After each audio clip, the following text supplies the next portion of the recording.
रामपुर गांव में गर्मी अपने चरम पर थी। सूरज मानो आग बरसा रहा था। उसी गांव में रघुवीर नाम का एक गरीब लेकिन मेहनती आदमी रहता था। उसका परिवार इस जानलेवा गर्मी से बहुत परेशान था, क्योंकि उनके पास कोई ऐसा साधन नहीं था जिससे उन्हें थोड़ी राहत मिल सके। उसी गांव में एक बहुत धनी व्यापारी भी रहता था, जिसका नाम लालचंद था। वह बेहद गुस्से वाला और चालाक इंसान था। एक दिन वह अपने व्यापार के काम से शहर जा रहा था। गर्मी भी बहुत थी, इसलिए उसने एक पेड़ के नीचे रुककर आराम करने का फैसला किया। लेकिन उसी सफर के दौरान उसकी सोने के सिक्कों से भरी कीमती थैली कहीं रास्ते में गिर गई और उसे उस बात का पता भी नहीं था। व्यापारी ने घंटों तक इधर-उधर खोजा, मगर थैली का कोई पता नहीं चला। आखिरकार उसने पूरे गांव में इसकी घोषणा करवाने का फैसला किया। सुनो सुनो सुनो रामपुर के लोगों, जरा गौर से मेरी बात सुनो। व्यापारी लालचंद की सोने के सिक्कों से भरी थैली कहीं खो गई है। जो भी गांव का आदमी सोने के सिक्कों की थैली को तलाश करके व्यापारी जी को लाकर देगा, उसे 10 सोने के सिक्के इनाम में दिए जाएंगे। इस गर्मी में अपनी किस्मत आजमाओ और जल्दी से उस थैली की खोज शुरू करो। अरे ये व्यापारी हमें क्या मूर्ख समझता है, जो इस जानलेवा गर्मी में हम इसके सोने के सिक्के की थैली ढूंढते फिरें। और अगर मान भी लो कि किसी गांव वाले ने इसकी थैली तलाश करके इसे दे भी दी, तो ये उसे एक सोने का सिक्का भी नहीं देगा। ये सब उस लालची की चाल है। तुम सही कहते हो भाई। अगर मुझे इसकी थैली मिल गई तो मैं कानों कान किसी को खबर भी नहीं होने दूंगा और अपना बोरिया बिस्तर बांधकर किसी दूसरे शहर में चला जाऊंगा। 2 दिन बीत गए, लेकिन थैली का कोई पता नहीं चला। इससे व्यापारी बहुत परेशान हो गया। उसने फिर घोषणा करने वाले को बुलाया। मेरी वो थैली मेरी जिंदगी भर की कमाई है, मेरे खून पसीने की कमाई। सालों तक मैंने रात दिन मेहनत की, तब जाकर वो सोने के सिक्के इकट्ठे किए थे। मुझे नहीं लगता कि इस तपती गर्मी में कोई मेरी थैली को ढूंढने की कोशिश करेगा। अगर किसी को थैली मिल गई और उसने ईमानदारी से लौटा दी, तो मैं उसे एक सोने का सिक्का दे ही दूंगा उसकी मेहनत का। लेकिन अगर किसी ने चालाकी करने की कोशिश की, तो मैं उसे बख्शूंगा नहीं। जी व्यापारी जी, आप बिल्कुल चिंता मत कीजिए। आपकी थैली आपको जरूर मिलेगी। मैं पूरे गांव में जासूस फैला दूंगा। जैसे ही वो थैली किसी को मिलेगी, वो तुरंत ही हमें बता देंगे। इधर रघुवीर का परिवार भी गर्मी और गरीबी से जूझ रहा था। रघुवीर की पत्नी रमीला अपने पड़ोसन के साथ घर के बाहर बैठी थी। रमीला, इस बार की गर्मी तो जान लेकर छोड़ेगी। ऐसी गर्मी मैंने अपने जीवन में कभी नहीं देखी। मेरे घर में पानी की एक बूंद नहीं बची और बच्चे प्यास से तड़प रहे हैं। मेरा मन करता है कि मैं इस गांव को छोड़कर कहीं और चली जाऊं। सही कहा, मेरे दिल का दर्द भी तुझसे कम नहीं। इस गर्मी की वजह से ना दिन गुजरता है और ना ही रात कटती है। रघुवीर भी दिन रात इस गर्मी में खेतों में लगा रहता है, लेकिन कुछ हासिल नहीं होता। बस घर का गुजारा ही हो पाता है। हाँ रमीला, सच कहा। मेरे पति भी दिन भर मजदूरी करते हैं, मगर जो कमाते हैं वो पेट भरने को भी काफी नहीं। मैं तो सोचती हूँ, क्या हमारी जिंदगी हमेशा ऐसी ही रहेगी? ना जाने कब वो दिन देखने को नसीब होगा जब हमारे घर में हर सुख सुविधा होगी। शाम का वक्त होता है। रघुवीर खेतों से काम करके घर की ओर लौटता है। रघुवीर, इस गर्मी ने मेरे सब्र का बांध तोड़ दिया है। हर दिन तुम्हें इस तपिश में खेतों में जलते देख मेरा दिल टुकड़ों में बट जाता है। तुम्हारी मेहनत से बस 2 रोटी नसीब होती है। तुम अपने मजदूरी के पैसे क्यों नहीं बढ़ा देते? तुम ठीक कहती हो रमीला। मैं आज से अपनी मजदूरी के पैसे बढ़ा दूंगा। एक दिन के काम के लिए इतने पैसे तो मिलने ही चाहिए, जिससे हम एक दिन का गुजारा अच्छे से कर सकें। तभी गांव का जमींदार वहां आ जाता है और रघुवीर को काम का आदेश देता है। रघुवीर, खेतों में पानी की सख्त जरूरत है। इस गर्मी ने सब कुछ सुखा दिया है। तुम तालाब से पानी लाकर मेरे खेतों को सींचो। मैं कुछ दिन के लिए बाहर जा रहा हूं। मेरे लौटने तक काम पूरा कर देना। जमींदार जी, मैं आपका काम करूंगा, मगर इस गर्मी में तालाब से पानी लाना आसान नहीं है। धूप में मेरा शरीर जल जाता है और तालाब तक पहुंचते पहुंचते सारा दम निकलने को हो जाता है। इसीलिए जमींदार साहब, अब मैंने अपनी मजदूरी बढ़ा दी है। एक दिन के काम के लिए 2 अशरफियां देनी होंगी। मेरी मेहनत का यही हक है, ताकि मेरा परिवार भूखा न 2 सोए। अशरफियां? ये क्या मजाक है रघुवीर? कहीं तू पागल तो नहीं हो गया है? या तेरा दिमाग घास चरने गया है, जो एक दिन में डबल मजदूरी कर दी? एक अशरफी में गांव के बहुत से लोग काम करने के लिए तैयार हैं। मैं तो तुम्हें मेहनती ईमानदारी समझता था, मगर तुम तो लालची निकले। तुम्हें 2 अशरफियां कोई भी नहीं देने वाला, एक दिन की मजदूरी के। तुम भूखे ही मरोगे। जमींदार ताने मारकर चला जाता है। रघुवीर और रमिला उदास हो जाते हैं। देखा तुमने, इस गर्मी में हमारा पसीना बहाना इनके लिए पानी से भी सस्ता है। जमींदार को मेरी मेहनत की कीमत सुनते ही गुस्सा आ गया। मैं दिन रात जलता हूं, फिर भी मेरी मेहनत का कोई मोल नहीं। कभी कभी लगता है इस गांव में मेरी ईमानदारी ही मेरी सबसे बड़ी कमजोरी है। आपकी ईमानदारी कमजोरी नहीं, आपकी ताकत है। इस गर्मी में आपकी हालत देखकर मेरा मन टूट जाता है। आप बिल्कुल भी चिंता मत करो, मैं आपके साथ हूँ। तुम्हारा साथ ही मेरा हौसला है। अब से 2 अशरफियां ही लूंगा, चाहे कोई काम कराए या ना कराए।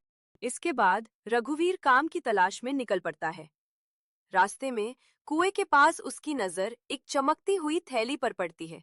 रघुवीर बेचैन होकर सिक्कों की थैली लेकर घर चला जाता है। अरे रघुवीर, तुम इतनी जल्दी कैसे आ गए? तुम तो काम की तलाश में गए थे। हाँ रमिला, मैं काम की तलाश में गया था, लेकिन रास्ते में मुझे ये एक पोटली मिली। इसके अंदर सोने के सिक्के हैं। मुझे ये बात बेचैन कर रही है कि ये पोटली किसकी होगी। मुझे लगता है ये किसी की जिंदगी भर की कमाई होगी। जिस किसी की भी है, वो बहुत ही ज्यादा दुखी होगा। ये पोटली जिसकी भी है, मैं उसे लौटा दूंगा, वरना मैं जिंदगी भर खुद को कोसूंगा। ये तुम क्या कर रहे हो रघुवीर? लक्ष्मी खुद हमारे घर चलकर आई है। ये सोने के सिक्के से हमारी गरीबी दूर हो जाएगी। हम अच्छी जिंदगी जी पाएंगे। हमें नहीं जीनी ऐसी गरीबों वाली जिंदगी। लेकिन रमिला, हम किसी दूसरे का हक कैसे मार सकते हैं? तुम ये भी तो सोचो, पता नहीं उसे आदमी ने किस काम के लिए इस सोने के सिक्के को रखे हो। मुसीबत के लिए रखे हो, और रास्ते में ही उसके सिक्के रास्ते में गिर गए। कोई भी कारण हो सकता है। इसीलिए मेरा दिल नहीं मानता कि हम इस सिक्के को अपने पास रखें। ठीक है, लेकिन मेरी एक शर्त है। अगर 5 दिन के अंदर तुम इस सिक्के को उसके मालिक के पास नहीं लौटाते, तो हम इस सिक्के को रख लेंगे। ठीक है रमिला, तुम जैसा बोलोगी वैसा मैं करूंगा। कुछ समय बाद रघुवीर को पता चलता है कि वो पोटली गांव के बड़े व्यापार लालचंद की है। रघुवीर पोटली लेकर व्यापारी लालचंद के घर जाता है। लालचंद रघुवीर के हाथ में पोटली देखकर वो बहुत ही ज्यादा खुश हो जाता है। तभी रघुवीर व्यापारी से कहता है, व्यापारी जी, मेरा नाम रघुवीर है। ये आपकी सोने की सिक्कों की पोटली मुझे जंगल में मिली थी। मैं आपको लौटाने आया हूं।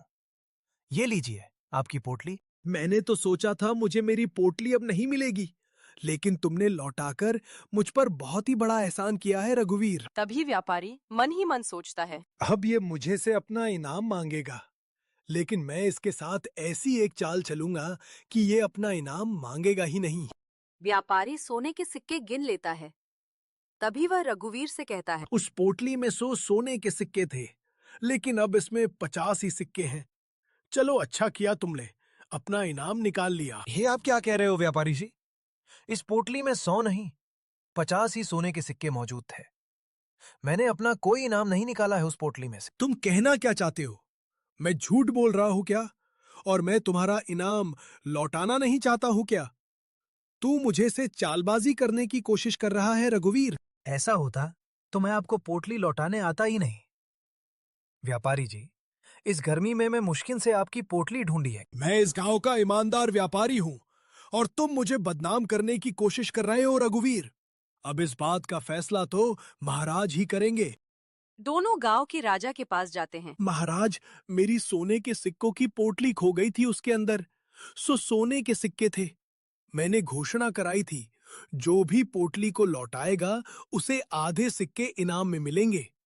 इस रघुवीर ने मुझे वापस कर दी, लेकिन पोटली के अंदर 50 ही सोने के सिक्के थे। लेकिन रघुवीर कहता है इस पोटली के अंदर पहले से ही 50 ही सिक्के थे और अब ये बात मानने को रघुवीर तैयार नहीं है। वो मुझ पर झूठे इल्जाम लगा रहा है महाराज। इस बात का समाधान आप ही करो। महाराज, मुझे ये पोटली जंगल में मिली थी। मैंने व्यापारी को उनकी पोटली लौटा दी। महाराज, मैं भले ही गरीब हूं, लेकिन मैंने कभी भी किसी के साथ धोखा नहीं किया है। महाराज, मैं इतना ही चाहता हूं कि सच सबके सामने आए। मैं ईमानदार हूं, बेईमान नहीं महाराज। महाराज गांव में न्याय के लिए जाने जाते हैं। उन्हें पता चल जाता है कि व्यापारी चालबाजी कर रहा है, लेकिन बिना सबूत के वो कुछ नहीं कर सकते। तभी महाराज कहते हैं, इस मामले में अभी साफ सबूत नहीं है। मैं इसकी पूरी जांच करवाऊंगा। आप दोनों राजमहल में 2 दिन बाद वापस आना। व्यापारी, तुमने कहा था तुम्हारी पोटली में 100 सोने के सिक्के थे, तो ये 50 सिक्कों वाली पोटली तुम्हारी कैसे हो सकती है? तुम अपनी 100 सिक्कों वाली पोटली की तलाश करो और रघुवीर, तुम ये 50 सिक्कों वाली पोटली अपने पास रखो। अगर 10 दिन में इस पोटली का मालिक पोटली लेने आता है तो तुम उसे दे देना, वरना तुम रख लेना। रघुवीर, ये सब सुनकर व्यापारी को गुस्सा आता है, लेकिन वो कुछ नहीं कर सकता और वो वहां से चला जाता है। रघुवीर, मैंने पहली बार ही व्यापारी की चालाकी को पकड़ लिया था और वो तुम पर झूठा आरोप लगा रहा है। उसे उसके कर्मों की सजा मिल नहीं थी। ये सीखें अब तुम्हारे हैं और तुम्हारे जैसे लोग ही हमारे गांव की शान बढ़ाते हैं। रघुवीर की ये बात सुनकर रमीला बहुत ही ज्यादा खुश हो जाती है। रघुवीर, ये सब तुम्हारी मेहनत का परिणाम है और ये सब सिक्के हमें दे दिए और तुम्हारी ईमानदारी के कारण तुम्हें अलग से धन दिया राजा ने। लेकिन अब हमारे पास बहुत ही ज्यादा धन है, इसीलिए ये सिक्के तुम उसे व्यापारी को वापस कर दो। किसी का हक मारना अच्छी बात नहीं है रघुवीर। तुमने सही कहा रमीला। मैं अभी जाकर व्यापारी को उसके सिक्के लौटा देता। अरे रघुवीर, अब क्या लेने आया है तू मेरे पास? सोने के सिक्के तो मिल ही गए तुझे, अब क्या मेरी जान लेने आया है तू? व्यापारी जी, मैं आपकी जान नहीं, बल्कि आपके सोने के सिक्के वापस करने आया हूं। मैं नहीं चाहता कि मेरी वजह से आपके साथ अन्याय हो। ये लीजिए, आपके सोने के सिक्कों की पोटली। रघुवीर, आज तुमने मेरी आंखें खोल ही दी। मैंने लालच में आकर तुम पर झूठा इल्जाम लगाया। इस पोटली में 100 नहीं बल्कि 50 ही सोने के सिक्के थे। मैं तुम्हारे जैसे सच्चे और ईमानदार इंसान को बदनाम करने की कोशिश की रघुवीर, मुझे माफ कर दो। आज मैं तुमसे सीख कि असली अमीरी ईमानदारी है। और ऐसे करके रघुवीर से व्यापारी ने माफी मांग ली। दोस्तों, इस कहानी से यही सीख मिलती है कि हमें हमेशा ईमानदार रहना चाहिए।